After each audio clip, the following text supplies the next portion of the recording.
Ramai ingat simpan emas ni untuk orang kaya. Yang paling rugi ialah orang yang asyik berkata, nanti dulu.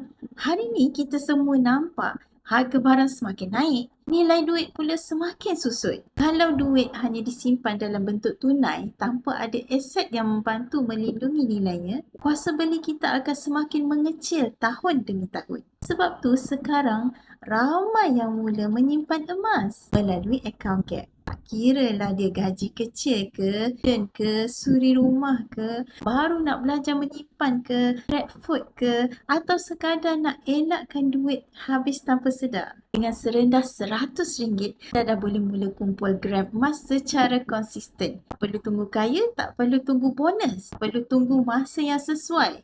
Orang kaya bukan simpan emas sebab mereka kaya, tapi ramai yang menjadi lebih kukuh kewangannya kerana mereka mula menyimpan lebih awal. Jangan tunggu duit banyak baru nak mula. Mulakan dengan apa yang ada, supaya suatu hari nanti anda bersyukur kerana pernah bermula. Siapa yang nak berminat untuk menabung emas serendah RM100, boleh isi borang sign up atau klik link di bio untuk saya bantu sebaik.